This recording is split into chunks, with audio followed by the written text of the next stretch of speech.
Hello everyone and welcome, I'm Alex, the architect for Back4App, and today we'll be starting a new series of videos where we will teach you how to use Parse with your Flutter application. So we will start building the exact same application that we're doing on our React Native and Parse project, where we are building a to-do application. And here I have a few tools that I'll be using during this course, so you should probably have all these tools installed as well so you can follow along. And by the way, today I'm using a Mac computer, which means I can run the iOS simulator. If you're on a Windows machine or Linux machine, you'll be able to run the Android simulator, but not the iOS simulator unless you have a virtual machine running OS X inside your computer. But if you're using a Mac, you'll be able to run both iOS and Android simulator. So here is my simulator. Here I have my already created to-do application that we're using on our React Native and Parse course. We'll be doing the exact same application in here.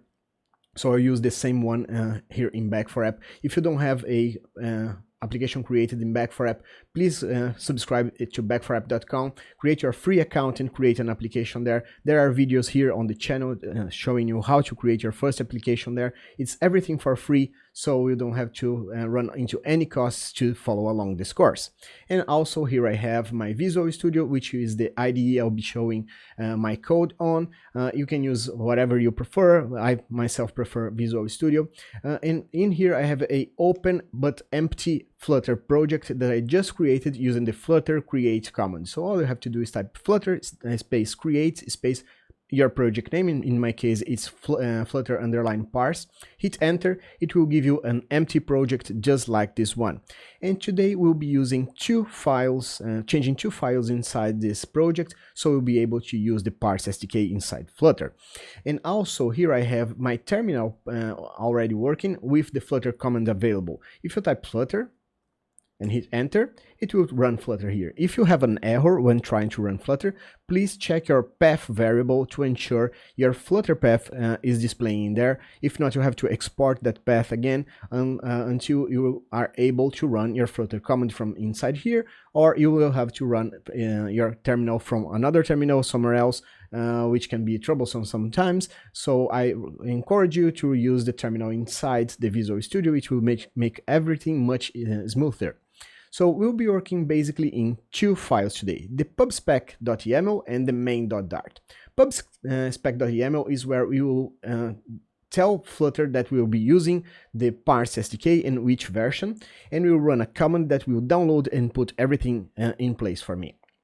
So here inside my pubspec.yaml, we have the dependency section, and YAML files are very sensitive to format. So when you type something here, you have to ensure the number of spaces are correct, because if you put one space more, one space less, or even a tab, it can break the file and it won't work anymore. So in this case, we'll be typing two spaces here, so it will follow along the indentation for the Flutter section, and we will type parse _ server _ SDK _ Flutter, and then we'll put the version that we will be using. I'll be using 3.10 today. With that done, you can save this file, and then you can clear my console, and then you can run Flutter space pub space get. This will download and put everything in place for me. So I'll just run it. This takes a couple of seconds. And now the Parse SDK is installed inside my Flutter project, and I'll be able to access it from my main.dart file. So I can close this one. Here in main.dart, the first thing I have to do is to import the Parse framework. So we'll be doing that by typing import and then package parse server SDK Flutter / parse server SDK.dart. With that done, inside my main loop, we're going to type our application ID, which is a string. I'll show you where to retrieve that information. The client key is also a string. I'll show you also where we are going to get this information from. The Parse server URL, in this case, if you're using Back4App, it will be always the same, https parseapi.back4app.com.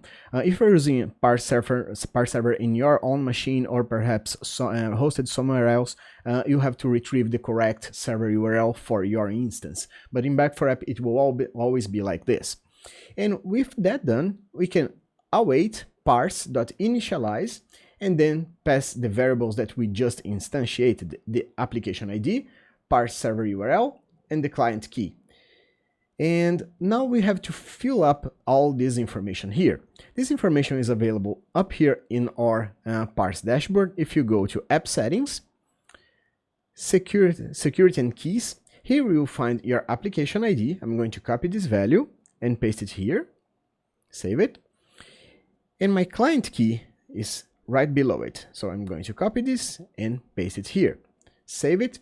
And now I'll be able to write, read, delete, and query data on my application, because Parse will identify the conjunction of application ID and client key, and through Flutter, it will make requests to Back4App, which will handle this data for you. So this is pretty much how you install the SDK. On the next videos, I will show you which kinds of data you can use for working on. So I hope you like this first video and hope you follow along with this series. See you soon. Bye bye.